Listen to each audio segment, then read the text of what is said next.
Hi, I'm Mark Gaylor. I'm a Sony Global Imaging Ambassador. I was running through Sony menus thinking about how many of the menu items are sometimes a little bit obscure for new users or maybe users who don't use all of the features. So rather than taking time out to make 20 separate movies, I've sort of bundled them all together in this one long Q&A session. You could treat it as a trivia quiz if you like. Grab a pen and just see how many of the answers you already know. Okay, so just to let you know how I've set up my full frame camera. I'm typically a RAW shooter and most of the questions will actually refer to this camera being set up in the RAW shooting mode. Okay, so if you're a RAW and JPEG shooter, then there is going to be one of the menu items I'll be looking at that will be grayed out on my screen that is not grayed out on yours. Okay, so if you're ready, I'll just hit the pause button if you need to grab a pen and paper. And okay, so let's start question one. Okay, we're in the first menu item here. We have a menu item called aspect ratio. The default is set to 3:2. If we press the center button in the control wheel, we can go into that menu item and select 16:9. So my question for you is, does selecting the 16:9 aspect ratio in that menu crop or mask the pixels in camera if the quality is set to RAW? What I'm basically asking, is this a destructive or non-destructive crop? And what I mean by non-destructive is if we took that file into a RAW editor, would I be able to recover those pixels, in which case they were simply masked, not cropped away in camera? And your answer is A or B. So the answer is B. They are just masked. They're not actually cropped away. So it's useful to sometimes shoot in the 16:9 if we know our images are going to be presented. But if we do want to go and fine tune that crop in post, because a RAW shooter, we can reclaim some of that masked pixels. So as soon as we go into the crop mode, you'll see the pixels either side of the 16:9 aspect ratio that you could recover if you wanted to. So question two. Okay, so we're going into the second menu item now, and we have something that's not grayed out in the RAW shooting. It's called long exposure noise reduction. Now it'll typically be on by default, and you can go into that menu item and switch it off. So my question is does that long exposure noise reduction have any effect on a RAW file? There are so many items that don't. Does this one have any effect on the RAW file? So is your answer yes or no? And the answer is yes. So some photographers will switch this noise reduction off. They don't want to be locked out, like if you do a 10-second exposure, you'll be locked out from taking another exposure for another 10 seconds while the camera does what's called a dark frame subtraction to get rid of that noise. Now, once you get over 30 seconds, the noise reduction slider in Lightroom is not going to get rid of all of that noise. You really need to go into Photoshop and do a dark frame subtraction manually. But that's your choice. You can have the camera do it. And I would recommend, if you don't want to go into Photoshop and be doing it, it should be on when you're doing exposures over 30 seconds. So there it is, an option there, switching on or off, but understanding that it is actually applied to the RAW files is an important part of a RAW photographer's workflow. So you'll see high ISO noise reduction is grayed out on that menu there. So question three. So refers to color space. That high ISO noise reduction is just for JPEGs, by the way. So we're going into question three, color space. Now by default it's set to sRGB. We can go into that menu item and choose Adobe RGB. Question is that having any effect to our RAW files? Question three, does it have any effect in RAW? So A, yes, or B, no. So the answer is no, it doesn't.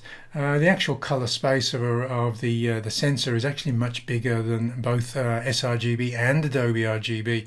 So this is typically a setting that we would use when shooting JPEG. Now, if you were shooting JPEG and you're shooting very vibrant colors, such as maybe some parrots, or maybe these day glow colors this motorcycle rider is wearing, you're going to lose a little bit of texture in those bright saturated colors if you're recording JPEGs in the sRGB mode. Okay, so I would encourage you then to move forward to the other option, which is Adobe RGB. It's got a slightly broader color gamut, so it can present rich colors with texture inside of those tones as well. Just remember, the internet is very much an sRGB land, so you do need to make sure that if you are uploading images, that the profile is embedded. Otherwise, most web browsers will just assume it's an sRGB and slightly desaturate those colors. Also, high street printing labs mostly use the sRGB workflow, so you will have to, if you want to explore and get the advantages of using an Adobe RGB workflow, just make sure you track down a printing workflow that does support that larger color gamut. So there it is, Adobe RGB, sometimes referred to as Adobe RGB 1998. This is when Adobe introduced color management to their software quite a long time ago, 20 years ago. So it's very mature workflow that for using Adobe RGB, and it's a fairly default color space or working space inside of a lot of photo imaging software. Question 4. Refers to lens comp.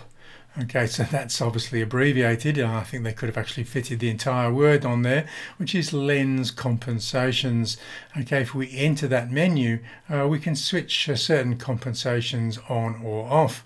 My question to you is, are those settings having any effect on a raw file? And again, it's a question of, it's a yes or no answer. And the answer is yes, they are actually affecting. A lot of people think that raw is raw, but some of the manufacturers now are tweaking the actual raw file before it's written as a raw file. And so a lot of companies are now taking out distortions of the lenses in camera. Now, you do have an option of switching a couple of those lens corrections off in those settings. Now it gets a little bit, and it's probably worth checking out, it gets a little bit strange because if you were to switch shading compensation on, this is where the file gets a little bit darker at the edges naturally, and so a compensation would be to lighten up those corners so we get a nice even spread of tone. We don't get the corners getting darker. Question is if you're asking your software to also remove the shading compensation, is the camera software and Adobe's software talking with each other? Does Adobe know that the camera has already done it or not? And in some instances, I found with some lenses, actually you can apply the compensations twice, and this is most noticeable with shading compensation. In this image, for instance, I've actually seen that the corners are getting lighter, and so the compensation appears to be applied twice. Now, this may not happen with every lens, but it probably is worth checking out, and if that is happening with the lenses you own, choose where you are going to apply that shading compensation, in camera or in post, but not both. Question 5, okay, refers to this menu item, which most people see grayed out, and I've seen this on forums, is if it's mostly grayed out, when does it actually become an option that we can select and use? And that is the question, how can you access the iStart AF setting? Okay, and there's two choices here. A, attach an appropriate A mount lens, an SAL lens, or B, set the quality setting to JPEG.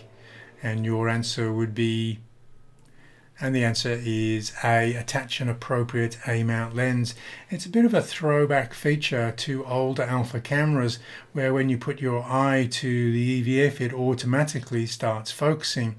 I'm not too sure exactly why Sony decided to disable this with E-mount lenses on E-mount cameras, perhaps because of the shorter battery life of mirrorless cameras, and it is a bit of a drain on batteries having the camera focusing before you need it to focus sometimes. Okay, so worth checking that one out. Okay, so there it is in the on, because I've attached an old Alpha lens, an A-mount lens via the LAEA4 adapter, and that menu item now becomes available to switch on if I wanted to work with that workflow. Question 6. AF Micro Adjustment. It's in the AF4 menu on this camera, and it's available. It's not grayed out. So what exactly is this one doing? When would you use the AF Micro Adjustment setting? A, to fine-tune the AF on an E-mount lens, or B, to fine-tune the focus of an adapted lens, something that's coming through in a lens adapter. Okay, and your answer would be, and the answer is B, to fine-tune the focus of an adapted lens. There is no need to fine-tune the focus of E-mount lenses. Possibly Sony is giving us the option to fine-tune adapted lens because maybe the adapter design isn't 100% perfect, so we could move the focus slightly forward or back. Okay, so there is an option that you may like to consider if you are using adapted lenses. Question 7, we're in menu or page 11 of the first camera menus there, and you'll see red eye reduction is grayed out. Now my question, remember I'm selected RAW, but this isn't actually the reason it's grayed out. So my question to you is, why is red eye reduction still grayed out in this menu? Is it because of A, no flash is connected to the camera, or B, is wireless flash set to on? Would that actually grey that menu item out? And the answer is B. Wireless flash, when you set that to on, it's automatically going to grey that menu out. We can't have red eye reduction when using wireless flash. Okay, so hopefully you got that one right. Question 8. White balance. Okay, we're on page 12 now. So the default is usually just auto white balance, and most photographers don't actually deviate and set custom white balances. So my question would be, what impact does the white balance setting have on a raw file? Is there any purpose in setting a white balance? I know you would do it for a movie, but is there any effect on the raw file if we change the white balance to a custom white balance? So A, does it set a reference white balance that can then be changed non-destructively in post, or B, does it have no effect at all? Okay, and the answer is A. It does set a reference white balance that can then be changed non-destructively in post. So it doesn't bake in that white balance into the raw file, it just sets a reference. So when you first view the image inside of Lightroom, you're going to see it with that white balance setting, but adjusting or changing white balance to a raw file is a non-destructive adjustment. In Lightroom, inside of the develop module, you'll see as shot. That is the reference point that the camera used, and in this particular image you'll see that it's 5,400 degrees Kelvin with plus 11 on the tint. Now that auto white balance is going to vary between each and every shot depending on the colors that appear in front of it. Okay, it's a variable. And one of the things that you may like to consider is if you're trying to synchronize a bunch of files, if you synchronize the rest of the files with the first one that has white balance with as shot, you won't be syncing a fixed white balance setting. It's still going to remain a variable. Okay, and that does catch a few photographers out when they're synchronizing files, expecting them all to have the same white balance setting. So in order to synchronize a specified white balance, you do actually have to move it away from as shot. Now you could set one of the presets. Here I've set daylight, which is 5,500 degrees Kelvin, or you can just simply nudge any one of either the temperature or tint sliders and then synchronize. Okay, so that's just a little tip following on from that question there. Question 9. Okay, now I'm actually going into the white balance setting here. Now if you go to the bottom, or in fact if you just move up from auto and go up, you'll come down to this set. Now this is inviting you to create a custom white balance setting. If this is the one you choose, you'll then be presented with a screen, and it says press the center button to capture data of the central area of the screen. Now the question is, when setting a custom white balance, what should be placed in front of that central area of the screen or frame? Should it be A, your hand lit by daylight, okay, or B, a white balance or neutral tone? And what I mean by neutral is something that is grey. Okay, so the answer, A or B, and the answer is B, a white balance card or neutral tone. Some people have, if they come from the old analog days, they'll have an 18% grey card, but those were actually manufactured as to be zone 5, not actually to be absolutely grey or neutral. So modern white balance cards typically are a little bit lighter than a grey card and often sold as white balance cards. Some people will just use a white piece of paper, but white paper does vary in colour slightly between papers, and so if you're being very thorough on this, you would actually use a white balance card. Question 10. Okay, so we're on the 12th page now. We've got DRO / auto HDR. Now DRO stands for Dynamic Range Optimizer. Now this is not grayed out and it is on by default. So here comes the question: does the DRO Auto HDR setting have any impact on a raw file, given that it's not grayed out when selecting the raw file format? So is the answer no, it doesn't have an effect, or yes, it does have an effect? And the answer is no, it doesn't have an effect on the raw file. Some people then would ask, and so why am I able to select it if it doesn't have any impact on the raw file? So my next question, question 11, really comes to, does the DRO Auto HDR setting, if it's not grayed out, have any impact on the EVF and or monitor that I'm using? A, yes. B, no. Okay, and the answer this time is yes, it does have an effect on the EVF, the view that you're actually looking at. And to give you some a little bit of advice on this, let's take a look. Maybe you've switched this setting off for one reason. It is on by default, but if you've switched it off, you'll find that some of the dark tones that you're photographing in high contrast situations do appear very, very dark. Now, if you switch it on, you might find that those dark tones are appear much lighter. This may help you frame and compose the image. If you if you cycle right or left, you'll probably come to the LV settings, and if you take it all the way to LV5, then the shadows will appear much, much lighter. Now just remember, this is styling the image for the viewfinder or monitor, but isn't actually impacting the raw file at all. So if you do have the dynamic range optimizer set to a very high setting, just remember this is the view that will first greet you when you open that file in the raw editor. Now some people then think, oh, I underexposed the image.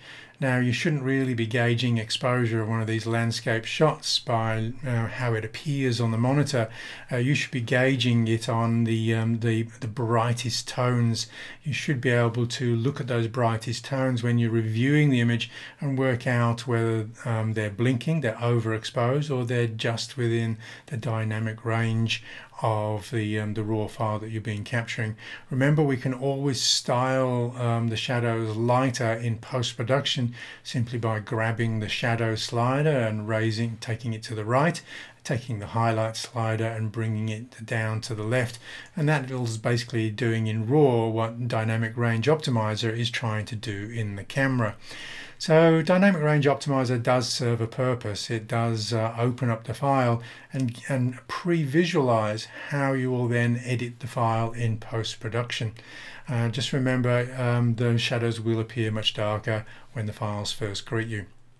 Okay, there is a setting there which is that auto HDR, which always will be grayed out if you have selected RAW. Question 12, creative style. Okay, again we're in the same page here for color, white balance, image processing settings. Creative style, not grayed out in RAW. So my next question is, do the creative style settings have any impact on a RAW file? You probably get a flavor of the questioning going on here. Is a lot of people look at these questions and then try and work out whether they're actually making settings that are then having no impact on the RAW, so why are they setting them? So again, to this one, does the creative style settings have any impact on the RAW? A, yes, or B, no. And the answer again is B, no. So again, it's just a way of controlling how the image appears in the EVF or viewfinder. If you're thinking that the viewfinder always looks a little bit more contrasty than the scene you're photographing, then I would perhaps invite you, if that's not what you want to see, you want the viewfinder to be more faithful to what it is you're viewing, is just to cycle right with the control wheel and then come in and perhaps lower the contrast. You can also fine-tune the sharpness and saturation. Now these settings will impact on JPEGs obviously, and will also impact on movie making as well, but not the RAW file. Okay, but they do serve us a purpose, which is why Sony have probably chosen not to grey them out even when selecting the RAW file format. Question 13. Okay, so we're in the second camera menu settings now. It was formerly, the icon was cog so if you're using an older Alpha camera, you'll probably not have that second camera there. You'll have a gear wheel. Okay, so but you'll still have this setting, and this is live view display. Now you'll see here setting effect is listed as being on, but you can switch it off. So on is by default, so why would you switch it off? Is it A, if the EVF or monitor appears dark when shooting in a studio, or B, to preview the actual depth of field at your selected aperture? Okay, so good choice, but have you chosen the right one? And if you selected A, you would be correct. If the EVF or monitor appears dark when shooting in a studio, notice I put the word if, because if you're using Sony commanders to speak to wireless flash, then you won't have to set this. The Sony commander automatically knows that you're shooting with off-camera flash and will switch the setting effect to off automatically. With other people's secondary manufacturers who are making flash gear for Sony, this may not happen. It may, but it may not. But it's a common question online is, I can't see anything. I've stopped down to f11. I've set the shutter speed to 200th of a second and the monitor is completely black. That's because you're previewing the dark conditions in the studio, not the flash that is about to go off. Okay, so it makes sense to switch live view off. So the mirrorless camera behaves more like a DSLR with an optical finder rather than a mirrorless camera with an electronic viewfinder. Question 14. We're in page 12 of the first camera settings, picture profile. It's off by default, but not grayed out in the RAW setting. And so do the picture profile settings have any impact on a RAW file?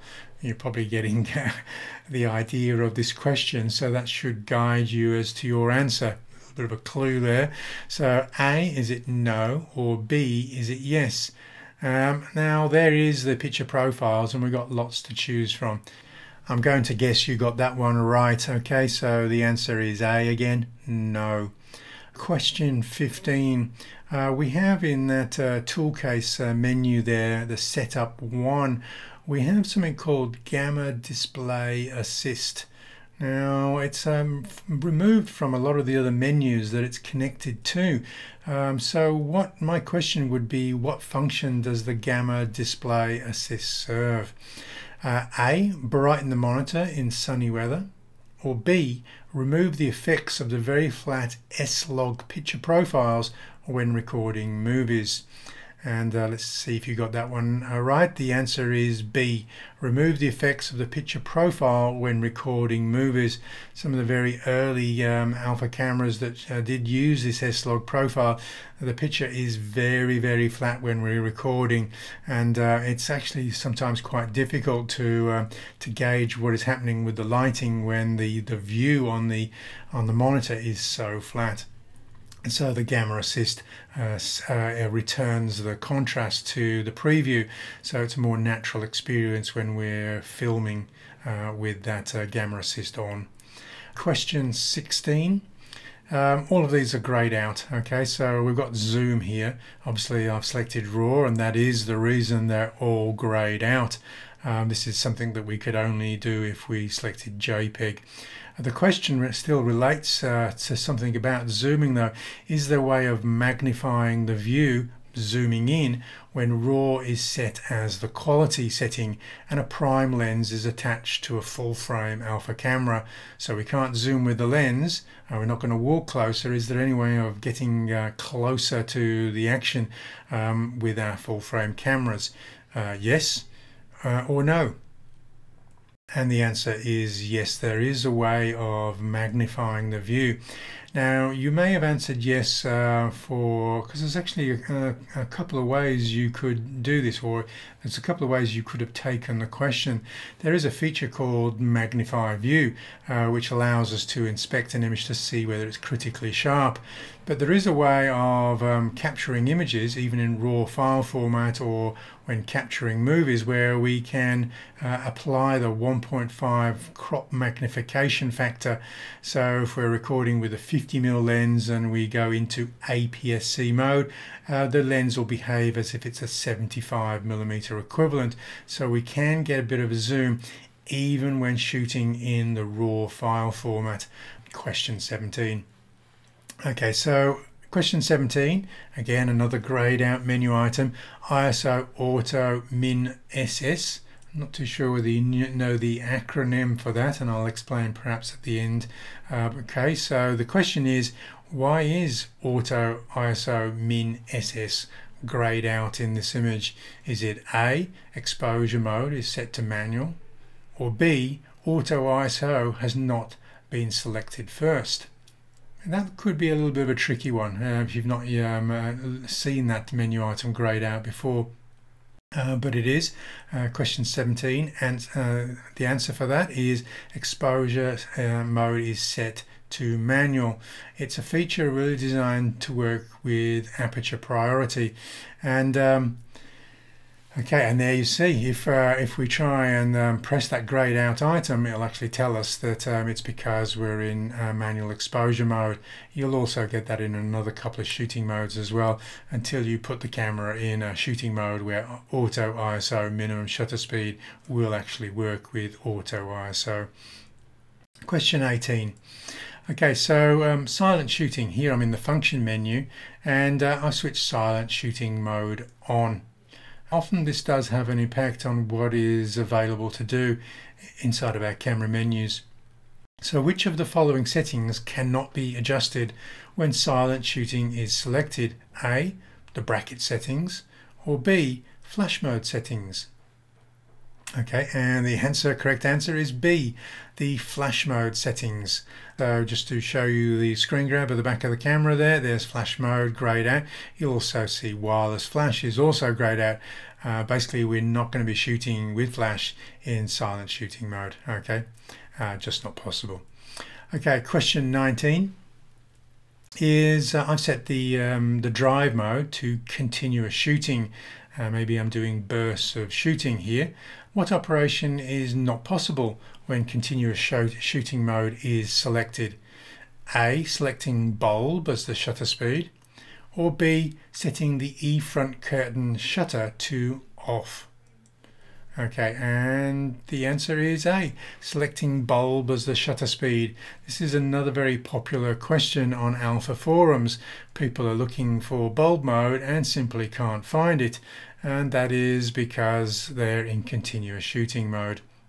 You'll roll the shutter speed, you'll go past a second, you'll head off past 8 seconds, get to 30 seconds, and there's nowhere else to go. And that it's not grayed out, it's just simply not there. It's basically vanished from view and won't make a reappearance until you set the drive mode to single shooting, and then you'll be able to select bulb and do your exposures of over 30 seconds. Final question, question 20, is it's silent shooting again, and again I've switched it on. This one does disable quite a few things, and so we're going to be looking at what operation is also not possible when silent shooting mode is selected. A, anti-flicker shooting on the A7R3, or B, selecting bulb for exposures longer than 30 seconds, or C, both of the above. Okay, give you a while to think about that one, and the answer is C, both of the above. Now, given that some of you may not have an A7R3 and not have seen that anti-flicker, I'm going to let you have that one if you selected B, okay, because that one is actually the correct answer as well, and you may be unaware of the anti-flicker shooting. Okay, so just to there you go, it's off, grayed out with silent shooting mode on. So here is a table of all of the answers. You might want to pause the movie and run through your score sheet and just count how many correct answers you got there. Hopefully you did very well. And just to finish up this movie trivia presentation, I'm going to give you an idea of your level of merit as an alpha user who could possibly give advice to a broad group of other alpha users on their menus. Remember, just because you don't use the settings doesn't mean to say your friend also using an alpha camera won't be using them. So I reckon if you've got 18 or more answers, I reckon you're pretty much an alpha guru, and you're well placed to give advice to a broad range of alpha owners. 16 plus answers, 16 or more, I think you're pretty much an expert. You've really got a clear idea of which settings can do what, especially with raw images involved. Okay, if you got 14 or more correct answers, I reckon there's room for improvement. You can maybe learn what some of the features you probably don't use in your own workflow, which is probably why you got the answers wrong. But you may be curious as to why other people would be using some of those settings. If you've got 12 or more, then you're pretty much missing quite a few, and you might want to do watch some more of my movies perhaps, or do a little bit more reading. I didn't list 10 or below because that would be if you got 10 answers, you just basically got the average of guessing. If you got less than 10, you're basically an unlucky guesser, so maybe some work to do there. Okay, I'm Mark Gaylor, Sony Global Imaging Ambassador. Hopefully you enjoyed that trivia. Not all of my movies are like this, of course, but I just thought I would approach 20 sort of menu settings in just one movie. Okay, catch you online next time.